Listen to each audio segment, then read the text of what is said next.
What is church? Is it a building? With some pews A piano? and stained glass? Or is it something more? 2,000 years ago, the church was born. It wasn't made up of the famous, the rich, or the powerful. It was made up of everyday people who passionately believed in the message of Jesus. It was the beginning of a revolution of love and freedom that would change the world forever.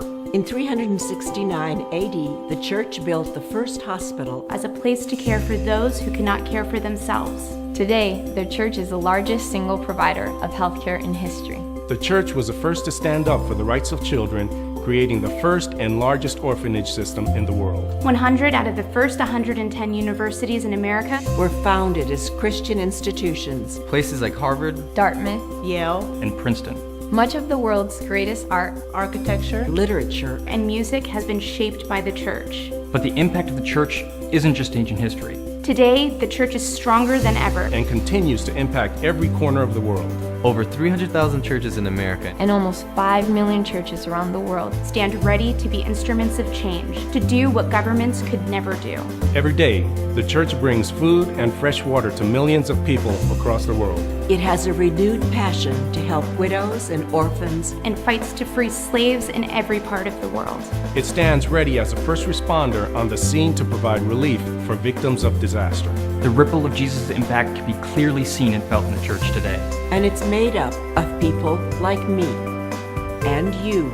Today, you didn't just come to a building. You came to a revolution 2,000 years in the making. The world is facing as much trouble as ever. But we are not afraid. We were created for such a time as this. we will continue to do what we've always done. Proclaim the message of Jesus. To help a world that needs him so desperately. welcome. Welcome. Welcome. Welcome to church.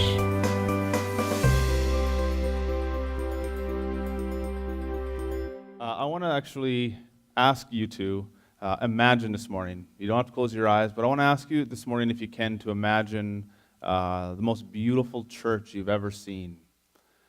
So just try to get in your head this picture of the most beautiful church you've ever seen. Last week, I actually shared with you my engagement story on the Eiffel Tower with Chelsea and how fun that experience was. And on that trip, Chelsea and I, we were in France. We traveled around through Paris. We went to Italy. We were in Rome. And we were in many churches throughout that experience, including the Vatican and St. Peter's Basilica at the Vatican. This incredible, beautiful building. But all the places I've ever been in the world, all the churches I've ever been in the world, the most beautiful church, as I consider this myself, as I was thinking about this this past week, most beautiful church I've ever been in, or I've ever seen in all of earth at this point in my life, was in Dauphin, Manitoba. You guys know where Dauphin, Manitoba is? Really? Somebody does. Awesome. I lived there for quite a while in high school. But Dauphin, Manitoba, small church, Dauphin Church of Christ. Anyone been in that building before? I know Kristen has. You have too, eh? Cool. Wow. Anyways, tiny little church building. It's got that, typical church building smell when you walk in there. I grew up for quite a few years in that church. It was one of the churches I was a part of when I was a little kid. Man, I didn't like that building. I didn't like going to church. When I was a kid, I was made and forced to go to church. And I had anxiety problems. And going to a church building to sit amongst a bunch of people was very difficult for me. Sitting up, even if I was anything but in the back row, I would, at certain points in time, I would feel like everyone in the entire room is looking at me, and I'd have this incredible anxiety attack. And so I did not like this building, and I didn't like going there. It's the most beautiful church I've ever seen in my life at this point. And the reason for it is because there's about 35 people that make up this church building, that make up this church in Dauphin. The reason it's the most beautiful church that I've ever seen is because that church is a group of 35 people who sold their building.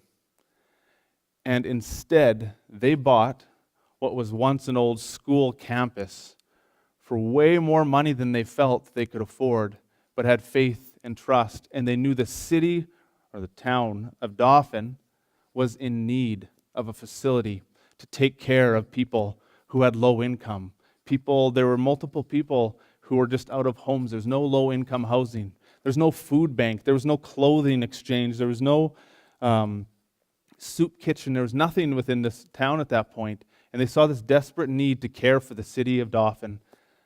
And so they stepped out in faith, sold their church building, bought this huge facility for 35 people, and transformed it. And about 10 years later, are literally the single caregiver for that city in regards to clothing, food, low-income housing, and have absolutely poured out God's love in a very powerful, very impactful. Phil talked this morning about proclaiming Christ. They have proclaimed Jesus Christ in the city of Dauphin as a small church of 35 people. And so I have incredible admiration for these people. When I asked you in the beginning to picture the most beautiful church you've ever seen, how many of you pictured a building? Likely most of us probably, we pictured a building, didn't we? But I want to ask you this morning, if I can, to quit going to church. Really, if you can take one thing home from this morning and what I'm trying to share with you, is just to quit going to church, which is literally something that I should not ever say up here to all of you. And here's what I mean by it. In the New Testament, there was not this word that was called church. There was this Greek word called ekklesia, and it meant an assembly. It meant a congregation. By definition, in the beginning, church was people. Church was a gathering of people. And whenever there was a gathering of believers, this was the church. It had nothing to do with location. It was way more than a location. In fact, location was irrelevant because wherever these people were, that's where the church was. There was a song as I was growing up, popular Christian song, for some people anyway, and there's this popular lyric and it still sticks in my head, irritatingly at certain points in time, as it's been about 20 years now, and the phrase goes, you can't go to church because the church is you. Anyone heard that song? I know someone has for sure. You can't go to church because the church is you. And for years and years and years, that line has rung through my head, mostly because it was part of a chorus that I couldn't get out of it. But you can't go to church because the church is you. And so I've had this thought in my head. I've had this framework for thinking about church as I've grown up, and I still have failed in so many instances to discontinue and to stop thinking of church as a place that I'm going, and rather think of it as a people that I'm a part of. And so I want to just have us begin to really consider that. And I realize many of us likely sit here this morning, you're like, yeah, of course. I've heard that a lot, and I believe that, and I agree with you. But how often, and maybe this morning you said it, you said, hey, let's go to church. You tell somebody, yeah, I went to church. How can you go to church? I'm saying quit going to church in part because it really is not very possible for you to go to church unless you're going to go to be with your church. And so we have this language even that actually shifts us away from thinking of the proper understanding, the scriptural understanding of church and what it really is. But the church is even much more than me. The church is much more than you. Obviously, as we gather together, as we congregate, as we assemble, as the believers of God, we become the church, don't we? And as we form in unity and we aim to impact the world together, we are the church. But it's not even just us here. I want to introduce you this morning to Marilyn Pona. I want you to stand, actually, Marilyn. I'll make you stand in front of everybody. Marilyn is an incredible... Sorry. You guys will start just getting used to me crying. Sorry. Marilyn's an incredible friend. You can sit down now, Marilyn, actually. But she's an incredible friend. She's here. She flew in yesterday from Estonia. First time in Canada. And I met Marilyn in 2004 on a mission trip in Estonia. If you don't know Estonia, I want to tell you about it right now very quickly because it's not part of my planned sermon. But it's a small little tiny country in Eastern Europe, northeastern Europe, part of the former Soviet Union. It's on the border of Russia. It's just south of Finland. It's east, or it's, somewhere around there, around Sweden. It's this incredible, beautiful little country. in the northeastern part of Europe. And Chelsea and I have been there multiple times. We went there in 2005 on a mission trip, and I got a phone call one day. We were having Bible studies, teaching English, and Marilyn called my little cell phone the missionary had given us, and she wanted to have a Bible study or an English conversation with us, and she came, and so we started opening her Bible and having conversations about the Bible. Well, Marilyn ended up giving her life to Christ that summer. I'm crying because anyway, I don't need to explain it. If you're there on Wednesday, I'll describe to you what baptism means to me and what people surrendering their life to Christ means to me. It's a miracle. Anyway, she gave her life to Christ, and she's been leading that church in incredible ways for the past many years. And so, anyway, we have a blessing of having Marilyn here this morning with us. She's flying home on Thursday. But if you have a chance to go meet her, she's an incredible woman of God. Go and encourage her. The reason I bring Marilyn up and I want to introduce you to her is because she comes from a very small congregation in Tartu, Estonia. And she comes here this morning, and she looks around this room. I guarantee you her understanding of who each one of you are is that you're her brother and you're her sister. You're her family in Jesus Christ.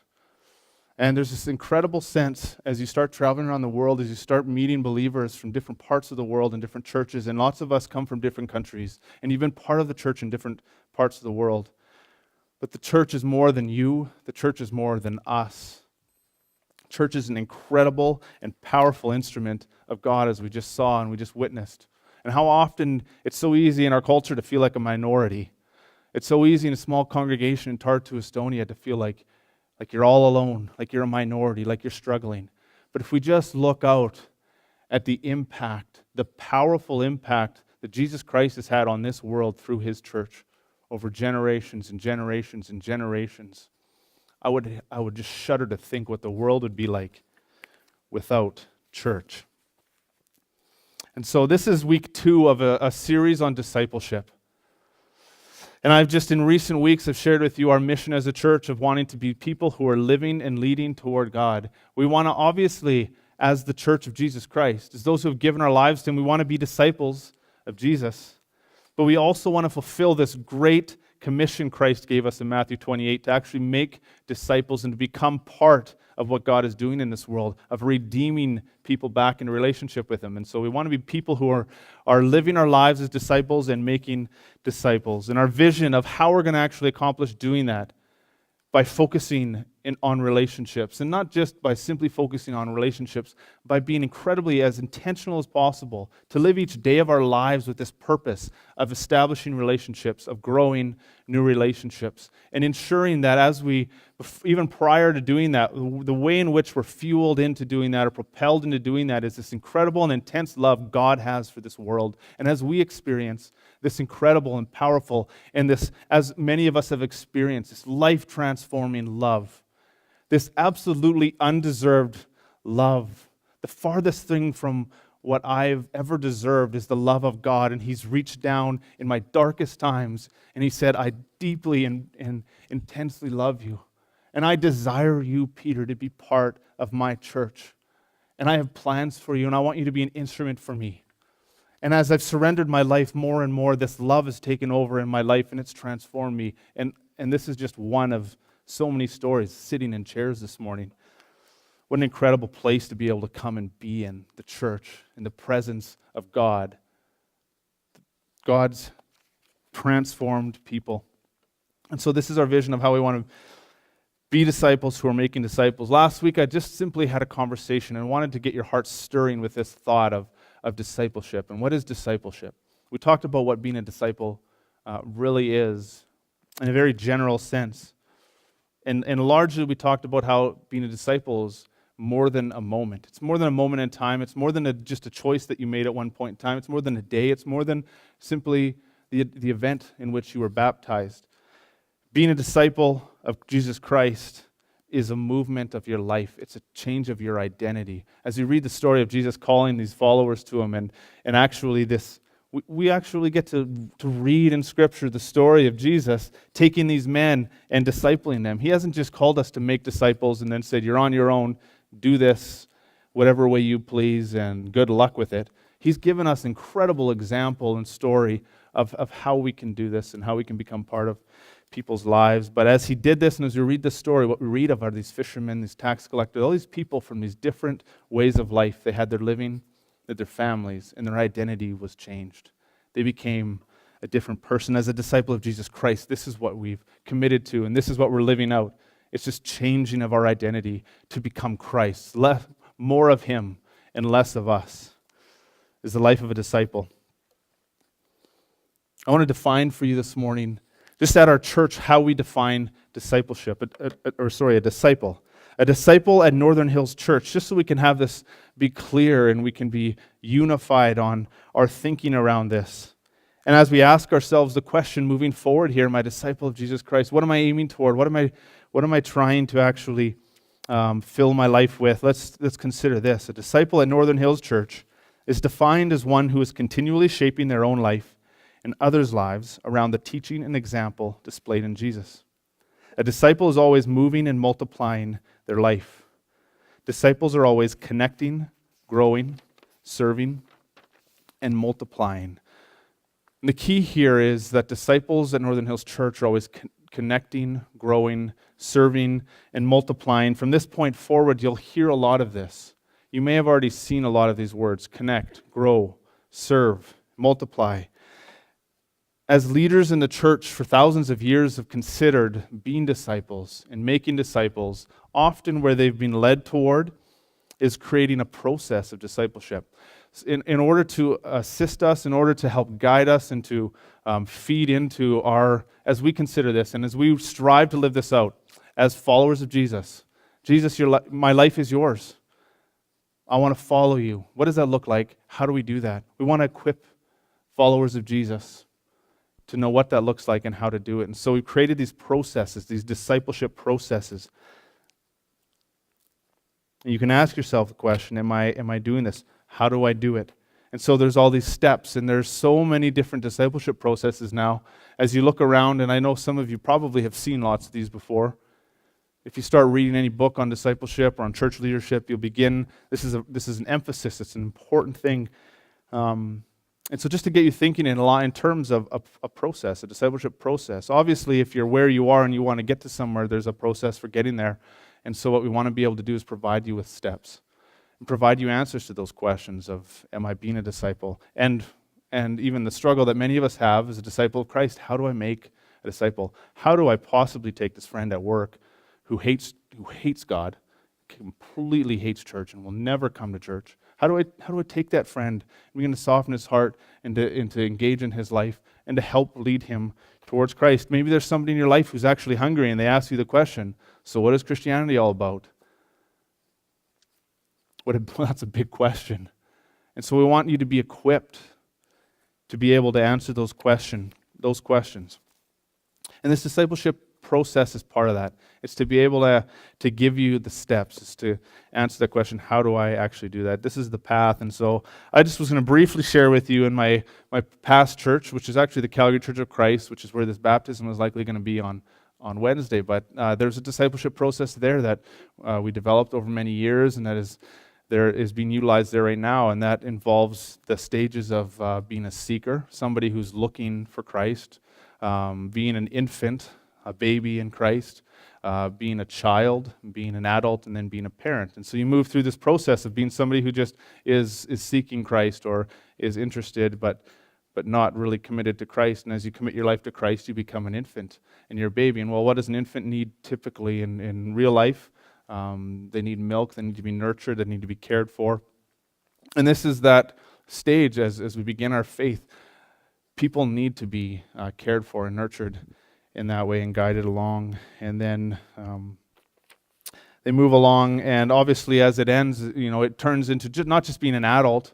In other words, I'm not just grown up in my faith, I'm not just mature in my faith. I'm not even just part of serving the church or anything, but I actually understand that as a disciple of Jesus Christ, that I'm to actually guide others along the same process that I've been on a journey through. And that's when you become a parent. And it's just this imagery, it's metaphor to help you think about discipleship and think about how to actually do this. And so I'll get to our church and these 4 stages, this process that we have in our church, that we want to continually be focusing on providing not only information and materials, but providing opportunities and environments that are related to these 4 stages of discipleship. And these 4 stages are connect, grow, serve, and multiply. If you look at the front of your Connect card, you've seen those words for quite a while now. And so this morning, what I really want to do is unpack this first stage of our discipleship process of connect, of being connected, of connecting at Northern Hills Church, and how that relates to discipleship. A question I considered this week, and as we made plans for this church, as we considered discipleship, I just want you to consider this morning, is can we be a disciple? Can we grow a disciple without relationship? The focus within connecting, there's 4 stages: connect, grow, serve, and multiply. And with connect, the focus is on relationship. And here's the reason why, is because as we consider being a disciple of Christ, do you feel, does anyone in this room, you can come and talk to me afterwards if you feel this could be possibly true, but can we be a disciple of Christ without relationship? What was I just talking about a few moments ago in terms of what the church is? Can we be part of the church if we don't have relationship? Being a church, being part of the church, being a disciple of Jesus Christ who's a member of the church involves relationship, and it's essential. It's an absolutely essential part of being a disciple. And not only that, it's an absolutely essential part as you consider your friend at work. How do I lead them towards Jesus? Well, I wouldn't probably start with your most theological ideas and trying to convince them of your ideas. I mean, possibly with some friends you could actually do that.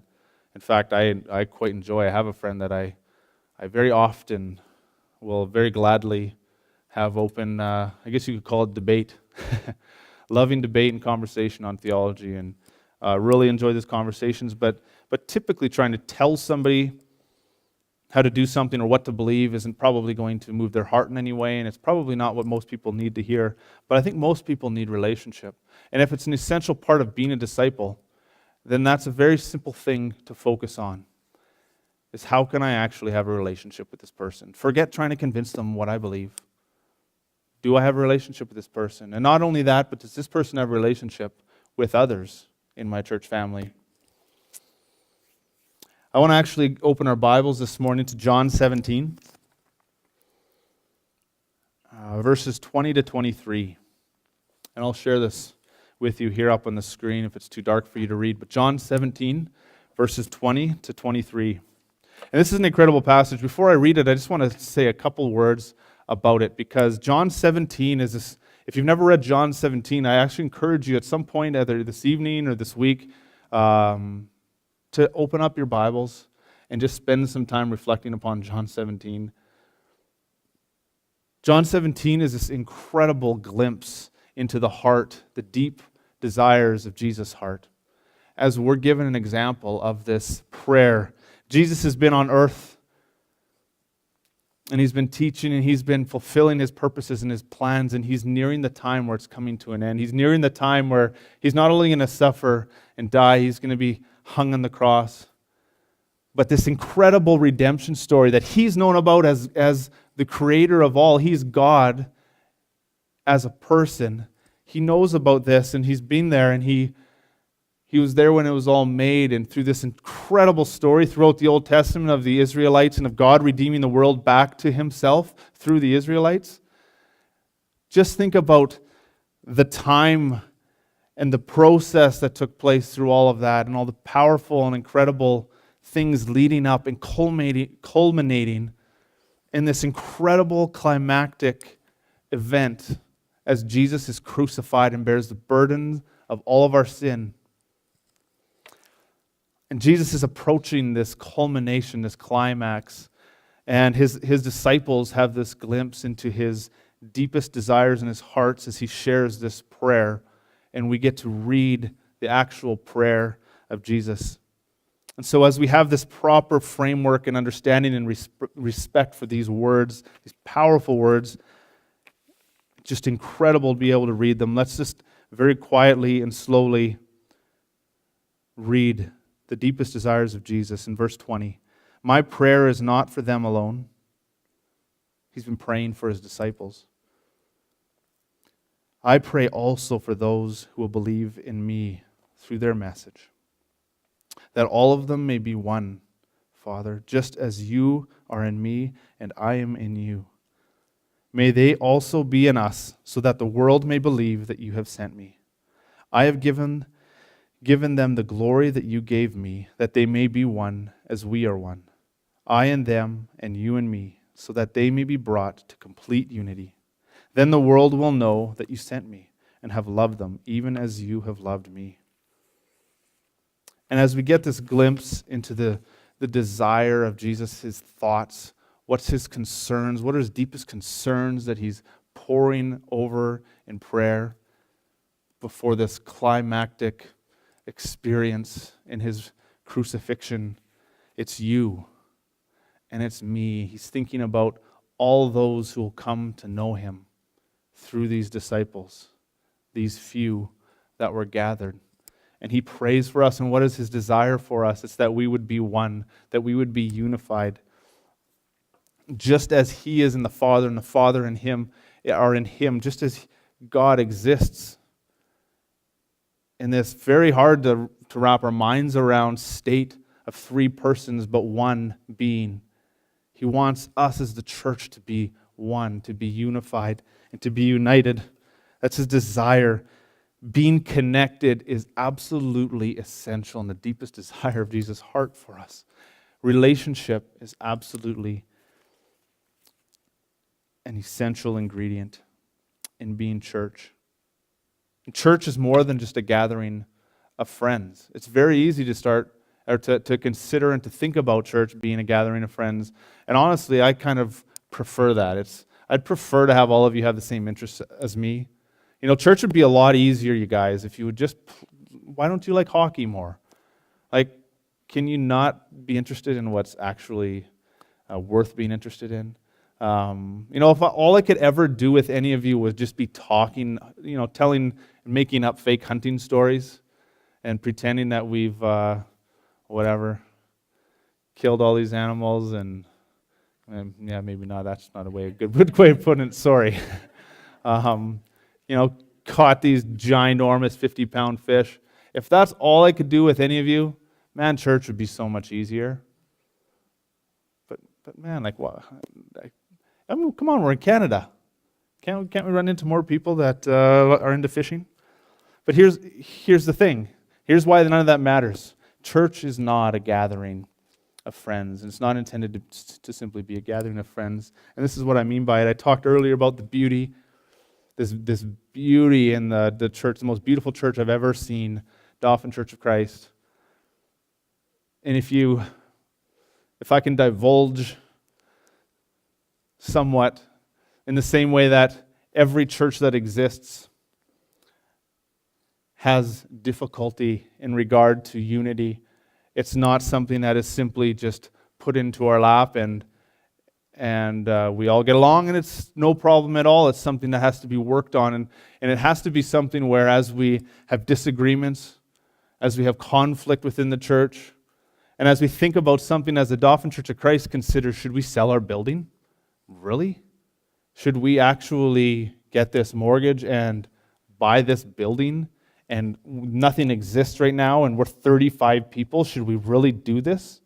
You just think about a church considering that. There were people that probably had some questions, that I know had some questions, some concern. There was not just, yeah, sure, that's a great idea, let's do that. But as they fulfilled this desire of Jesus to be one, to be unified, and as they all understood it doesn't matter what I want, it matters what God wants, and as they work towards unity, very prayerfully and very lovingly made this decision over a long period of time and then committed to it. This wasn't an example of a group of friends who all got along, and so they all, as fellow construction workers, began to renovate this place. None of them were, actually there was one guy who used to do some odd jobs. None of them were construction workers, and they all worked together with hammers and nails and drywall to renovate over a long period of time these places. They took upon themselves this incredible task, many of them not really feeling like they should, but with the purposes of unity and love, they did this. I want to share this statement with you from a guy named Sean Palmer. He's the pastor of the Vine Church in Temple, Texas, and I read one of his blogs this past week. He said in it, this is a powerful blog. I wanted to read the whole thing for you. I'll just give you here this one little nugget of gold. He said, "It's in church that I discover that being reconciled to God encompasses being reconciled with actual, living, breathing people. And to miss church is to miss God, to miss others, and to miss how God is redeeming me through the ministry of reconciliation." The purpose of our connection isn't for us to find people who have the same interests as us, to find people who have the same past, to find people who are of the same race, of the same language, who have grown up in the same environment. The purpose of our connection is so that we can experience the incredible, powerful love and grace of Jesus. We get to actually, in a very literal sense, experience this love that has no bounds, that we can't wrap our minds around. As I can actually have a relationship with somebody within the church. In fact, I can have a very close relationship with somebody in the church who thinks hockey is a dumb, boring sport, and that I'm actually quite an inhumane and mean person for hunting. Within the church, on a more significant level, there are people in this room that I know I would probably have some differences of opinion on some matters of theology.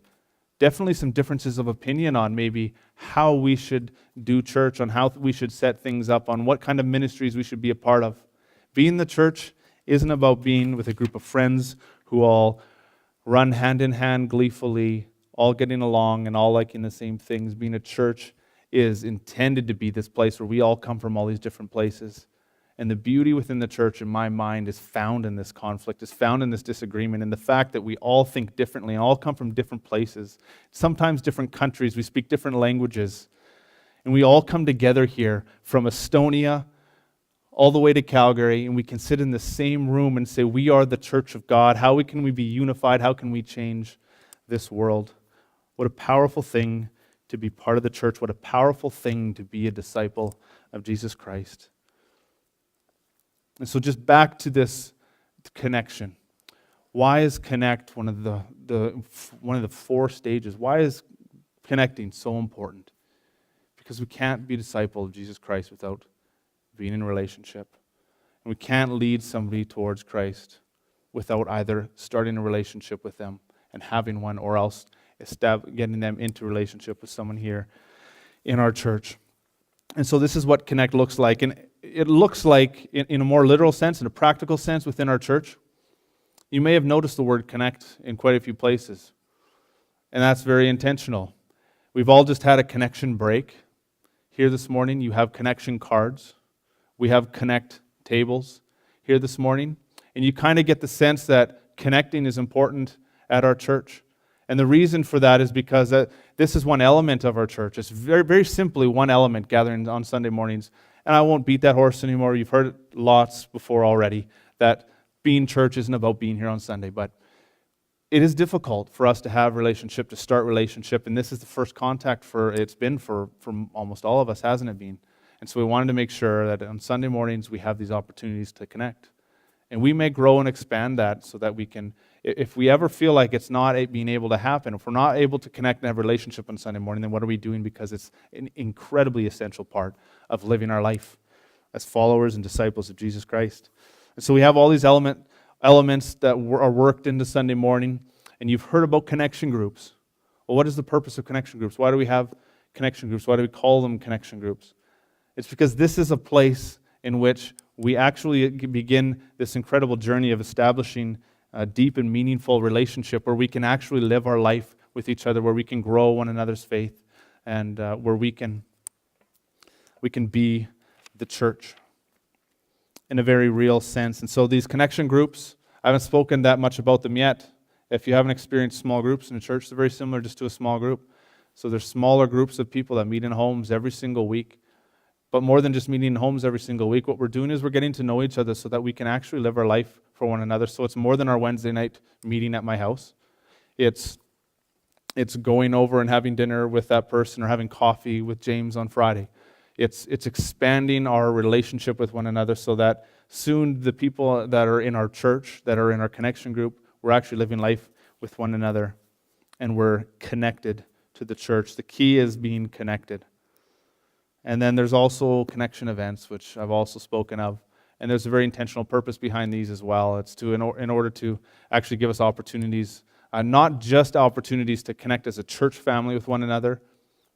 It's a very simple and easy opportunity for Chelsea and I to go across the street to Colin and to go over here, talk to Sheila, to go across this street and talk to Brad and say, hey guys, we have this kids event that's happening. Wondered if you wanted to send your kids with us, or maybe you can bring your kids to that. It's just this St. Patrick's Day party. It's an opportunity to actually begin starting a relationship, because I've shared with you, I'm not the type of person that can simply just go over and strike up a conversation, and who wants you to go to their doorstep when they don't know you and wants you, especially in this weather, to start having a conversation with them. It's simple opportunities and creating environments for all of us to ensure that not only are we becoming deeply connected in relationship with each other, but we're connecting others. And just in conclusion, again, I just want to remind us all to quit or to stop going to church and start living as the church. Church isn't somewhere you can go. It's more than a location. It's an incredibly powerful, spirit-filled people of God that is changing the world. And so let's begin living our life as the church.